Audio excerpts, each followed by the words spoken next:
नमस्कार दोस्तों, एक राजा को खुश करने के लिए और दौलत के खातिर कैसे एक बाप अपनी बेटियों का बलिदान करता है और साथ ही लालच, हिंसा और घृणा कैसे एक परिवार और उसके लोगों की जिंदगी बर्बाद कर सकती है, ये मूवी आपको दिखाती है। दोस्तों, मूवी की स्टार्टिंग में हमें 3 बच्चों को खेलते हुए दिखाया जाता है। सबसे बड़ी एनी, मैरी और जॉर्ज को। जहां मैरी बहुत ही मासूम और प्यारी होती है, वहीं एनी उससे अपोजिट होती है और कुछ समय बाद वो तीनों बच्चे बड़े हो जाते हैं। जहां मैरी की शादी हो रही होती है। दोस्तों, मैरी कुछ ज्यादा ही मासूम होती है, इसलिए उसके पिता को उसके भविष्य की ज्यादा चिंता होती है और वो उसे जल्दी से सेटल करना चाहते थे और एनी और जॉर्ज जाकर उसे शुभकामनाएं देते हैं। उधर युआन की महारानी एक बच्चे को जन्म देती है और सेवक उन्हें बताता है कि उन्हें मरा हुआ बेटा पैदा हुआ है और ये पता चलते ही राजा का मुख्य काउंसलर हॉवर्ड, जो एनी और मैरी का मामा होता है, सीधे बॉलियन फैमिली के घर पहुंच जाता है, जहां सभी लोग मैरी की शादी की खुशी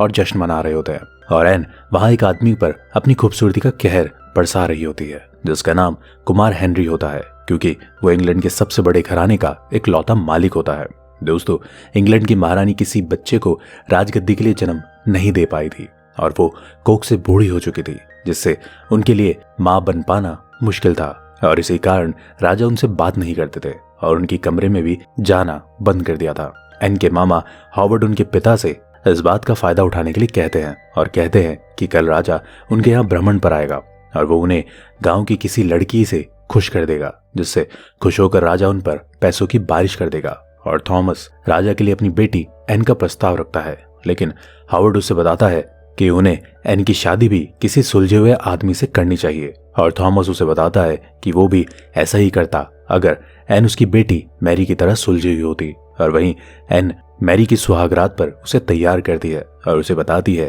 कि काश वो उसे बता पाती कि सुहागरात के दिन क्या होता है। और शादी के बाद मैरी की सुहागरात हो जाती है और जब थॉमस एन को बुलाकर अपना प्लान समझाता है तो एन उन पर गुस्सा होती है और उन्हें बताती है कि आप लोग चाहते हैं कि मैं उनके साथ सेक्स करूं और हॉवर्ड कहता है कि हाँ बिल्कुल, एक राजा की रखेल बनने से उसकी इज्जत कम नहीं हो जाएगी। लेकिन एन को डर था कि राजा के मन भर जाने पर वो उसे छोड़ देगा, तब उससे कोई शादी नहीं करेगा। हॉवर्ड कहता है कि तब तक वो इतने अमीर हो जाएंगे कि उसके लिए बड़े ओहदे वाले लोगों के रिश्ते आएंगे और वो राजी हो जाती है, लेकिन उसे ये सब सही नहीं लगता और अगले दिन राजा भ्रमण के लिए आते हैं और एन को देखकर उसकी खूबसूरती के कायल हो जाते हैं और फिर राजा शिकार पर जा रहे होते हैं, जिससे वो एन से अपने पीछे बैठने के लिए कहते हैं और वो आत्मविश्वास के साथ अपना घोड़ा लाती है और यह बात राजा को अच्छी नहीं लगती। शिकार के दौरान हिरन का पीछा करते हुए एन इतनी आगे चली जाती है जहां सैनिकों के जाने की हिम्मत नहीं होती और राजा यह देखकर कि एक लड़की उनसे तेज है, वो भी उस हिरन का पीछा करते हैं, पर अनजान रास्ता होने की वजह से वो गिरकर चोटिल हो जाते हैं और उन्हें सैनिक उठा कर लाते हैं और वो एन से बहुत गुस्सा होते हैं और उनके मन में एन के लिए गुस्सा जन्म ले लेता है। इसलिए राजा का इलाज करने के लिए वो एन को ना भेजकर मैरी को भेजते हैं और जब राजा उसे देखते हैं, उससे बात करते हैं, वो उसके व्यवहार और सरलता का दीवाना हो जाता है और हॉवर्ड से खुद के लिए मैरी को चुनने को कहता है और वो थॉमस को बताता है, जिससे वो राजी हो जाता है और मैरी अपने पति से मना करने को कहती है, जो वहीं खड़ा रहता है, लेकिन वो उसे बताता है कि वो राजा के खिलाफ नहीं जा सकता और राजा ने उसे अपने राज्य में बड़ा ओहदा दिया है, इसलिए उसे मना नहीं कर सकता। और फिर राजा के यहाँ पार्टी चल रही होती है, जहाँ राजा आते ही मैरी के कान में कहते हैं आज रात, जहाँ उसका पति उसे देखकर शराब पी रहा होता है और उसे रात में सजाकर राजा के कमरे में भेज दिया जाता है और राजा उसकी प्रसन्नता करता है और इनके बीच रोमांस होता है, जिससे मैरी भी राजा को पसंद करने लगती है। और उधर एन उससे गुस्सा थी क्योंकि उसे लग रहा था कि मैरी ने उसकी जगह छीन ली है और फिर वो हेनरी को अपने प्यार में पागल कर देती है, क्योंकि वो बहुत अमीर घराने से होता है और उससे शादी करके सुहागरात भी मना लेती है ताकि उन्हें अलग ना किया जा सके। और जॉर्ज जाकर यह बात मैरी को बताती है, क्योंकि हेनरी राजा का मुख्य सलाहकार होता है और कहीं राजा इनको मार ना दे, इसलिए वो ये बात अपने पिता को बता देती है और उनके पिता और मामा हॉवर्ड इस शादी को खारिज कर देते हैं और उसे फ्रांस भेज देने की बात करते हैं। लेकिन एन उन्हें बताती है कि वो हेनरी के साथ संभोग कर चुकी है, लेकिन उसकी बात से किसी को कोई फर्क नहीं पड़ता और उसकी मौसी उसे बताती है कि वो वहां जाकर सीखेगी कि कैसे औरत अपने पति को वश में रखती है और उनके अभिमान को हानि पहुंचाए बिना उनसे अपनी हर बात मनवा लेती है और पति को इस भ्रम में रखती हैं कि उनकी डोर उनके हाथ में है और जाते जाते वो मैरी को धमकी देती है कि वो उसे कभी माफ नहीं करेगी। और बहुत समय गुजर जाता है जब मैरी राजा के बच्चे को जन्म देने वाली होती है, इसलिए राजा ने उसके कमरे में जाना बंद कर दिया होता है और अब इंग्लैंड के लोग अपनी बेटियों को राजा के पास भेजने से पीछे नहीं हटेंगे। इसी डर से हॉवर्ड एन को वापस बुला लेता है और वो काफी बदल चुकी थी। और जब सब लोग खाना खा रहे होते हैं तो राजा एन से बात करते हैं। उसकी बातों में बहुत आत्मविश्वास था और वो औरतों की प्रसन्नता कर रही होती है और राजा को बताती है कि सिर्फ औरतें ही हैं जो किसी से अपनी बात मनवा सकती हैं। और वो बहुत चालाकी से राजा को बातों बातों में सेड्यूस करती है और उनसे दूर भागने का नाटक करती है, जिससे राजा को उसे पाने की इच्छा होती है। और राजा मैरी के पास जाना भी बंद कर दिए होते हैं और वो एन को एक हार भिजवाते हैं, जिसे देखकर एन खुश हो जाती है, लेकिन अगले ही पल अपने मन को रोक लेती है और उसे लेने से मना कर देती है, क्योंकि उसे सिर्फ हार नहीं बल्कि राजा से कुछ और भी चाहिए होता है। और एन मैरी से मिलने जाती है और वहीं राजा का सेवक उसे दोबारा वो देने आता है, जिसे वो ठुकरा देती है और मैरी एन की चाल समझ जाती है, जिससे एन उसे राजा को भूल जाने के लिए कहती है। और दोनों बातें ही कर रही होती हैं कि राजा गुस्से में उन दोनों के पास पहुंच जाते हैं और उनसे तोहफा ठुकराने का कारण पूछते हैं, लेकिन एन उन्हें सिड्यूस करती है कि उसकी बहन के पेट में उनका बच्चा है, इसलिए आप मैरी को तोहफा दीजिए जिससे उसे खुशी होगी। और राजा कहते हैं कि उन्हें उसके अलावा किसी की परवाह नहीं है और वो जैसे ही उसे किस करना चाहते हैं कि एन उन्हें रोक लेती है और राजा उसे कहते हैं कि उन्हें उसका प्यार पाने के लिए एक मौके की जरूरत है। और अगले दिन जब मैरी बच्चे को जन्म दे रही होती है तो बाहर सब इंतजार कर रहे होते हैं, जिससे एन वहां पहुंचती है और राजा उनके पास चले जाते हैं और अपने प्यार के बारे में पूछती है, जिससे एन उन्हें बताती है कि वो कैसे उस इंसान पर भरोसा कर ले जिसकी पहले ही 2 पत्नी है। और राजा कहते हैं कि वो उनसे रिश्ता तोड़ देंगे और उनकी तरफ देखेंगे भी नहीं। और तभी एक सैनिक राजा को बच्चा होने की खबर देते हैं, जिससे राजा को विचलित होता देखकर उनका ध्यान अपनी ओर करने के लिए वो हाँ कर देती है और राजा फिर से उसके मोह जाल में फंस जाता है और अपनी बेटी की शक्ल देखे बिना ही वहां से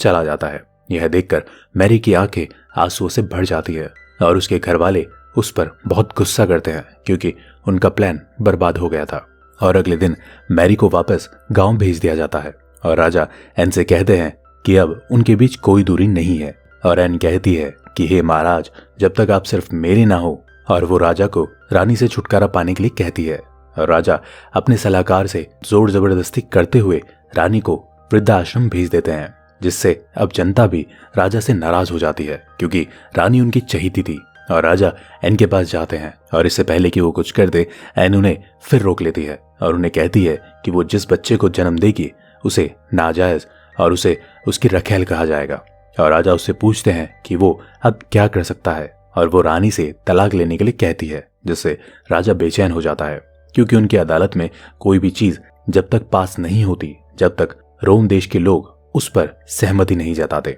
और वो रानी के खिलाफ कभी असहमति नहीं देंगे, क्योंकि रानी बहुत बड़ी हैसियत होती है और अगर राजा रोम के खिलाफ जाते हैं तो उन्हें रोम के सत्यार्थियों से बेदखल कर दिया जाएगा और जनता भी उनके खिलाफ हो सकती है। पर राजा एन के लिए ये सब करने को तैयार हो जाते हैं और फिर एन नहा रही होती है, जिससे उसके पिता बिन रुके उसके कमरे में चले जाते हैं और उस पर चिल्लाते हैं कि उसके पापों की सजा अभी कम नहीं हुई है और उसे बताते हैं कि राजा को उसके और हेनरी के बारे में सब पता चल गया है। दोस्तों, हेनरी वही था जिसके साथ एन ने पहली शादी की होती है और सुहागरात मनाई होती है। और एन पूछती है कि महाराज कहाँ है और वो उसे बताते हैं कि वो उसकी शक्ल नहीं देखना चाहते हैं और उनके परिवार में सिर्फ मैरी पर भरोसा करते हैं और उन्होंने उसे बुलाया होता है। और राजा मैरी से पूछते हैं कि एन और हेनरी का शारीरिक संबंध था और मैरी इस बात को झूठा बता देती है और उसके बाद एन मैरी को उसकी जान बचाने के लिए शुक्रिया कहती है, क्योंकि उसने मैरी से पहले ही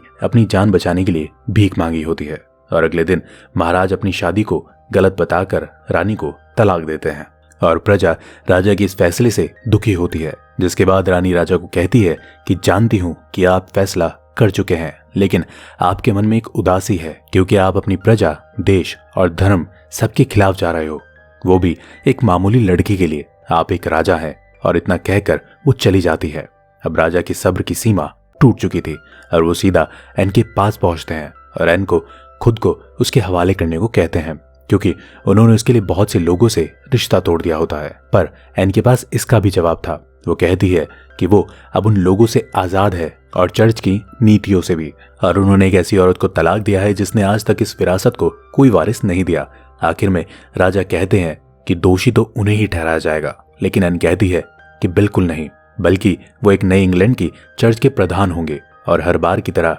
राजा को सिड्यूस करने के लिए उनके पास आती है। लेकिन राजा उसे रोकते हुए कहते हैं कि बस अब फिर नहीं, क्योंकि वो समझ चुके थे कि एन उन्हें सिड्यूस करके उनसे बात मनवाने की कोशिश करती है, जिससे वो उसे झुका देते हैं और उसे साबित करने के लिए कहते हैं कि वो उनकी महारानी बनने लायक है। और राजा पीछे से उनके कपड़े फाड़ देते हैं और जबरदस्ती रोमांस करते हैं और अगले दिन उनसे शादी कर लेते हैं, जिससे वो इंग्लैंड की महारानी बन जाती है और उनका परिवार भी महल में रहने लगता है, जिससे मैरी की मुलाकात स्टैफोर्ड से होती है, जो उसे शादी के लिए प्रपोज करता है और मैरी के साथ दूर जाकर एक अलग दुनिया बसाने की बात करता है और मैरी मान जाती है। दरअसल स्टैफोर्ड उसे बचपन से पसंद करता था और फिर काफी समय बाद एन एक लड़की को जन्म देती है, लेकिन राजा को लड़का चाहिए होता है, जिससे गुस्सा होकर एन की शक्ल देखे बिना वो वहां से चले जाते हैं, जिससे एन को मैरी के दर्द का एहसास होता है। वहीं एन और राजा के बीच झगड़ा होना आम बात हो गई होती है और राजा दूसरी लड़की जेन के साथ टाइम बिताने लगता है,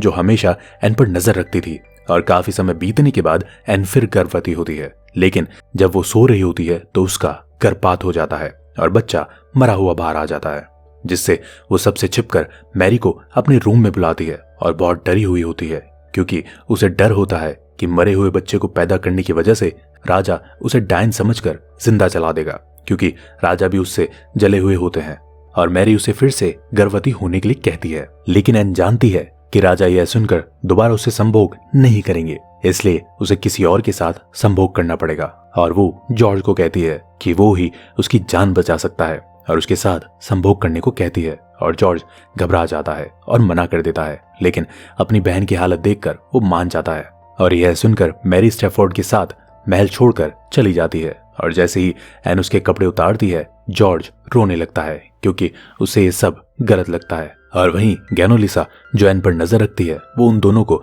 इस हालत में देख लेती है और वो राजा को सब सच बता देती है। और जॉर्ज की हालत देखकर एन का दिल गवाही दे देता है, जिससे वो रुक जाती है और राजा एन के पास आकर गुस्सा होते हैं, जिससे वो समझ जाती है कि राजा को सब पता चल गया है और जॉर्ज को जेल में डाल दिया जाता है। वो अपनी बेगुनाही साबित करता है, लेकिन कोई उसकी बात नहीं सुनता है। और वहीं एन पर भी कार्रवाई होती है और हम देखते हैं कि रानी के रूप में कोई भी उसे पसंद नहीं करता, जिससे उसे दोषी पाया जाता है और जॉर्ज को ले जाकर सारी प्रजा के सामने उसका गला काट दिया जाता है। और ये सब पता चलते ही मैरी वापस महल आकर राजा को समझाती है कि वो एन को माफ कर दे और राजा उससे पूछते हैं कि वो एन को क्यों बचाना चाहती है, जिसने उसके साथ बुरा किया है। और काफी समझाने पर राजा मान जाते हैं और मैरी एन के पास जाती है, जो डर से कांप रही होती है और उसे बताती है कि राजा ने उसकी सजा माफ कर दी है, बस उसे प्रजा के बीच सच बताना है। लेकिन एन अभी भी कांप रही होती है और फिर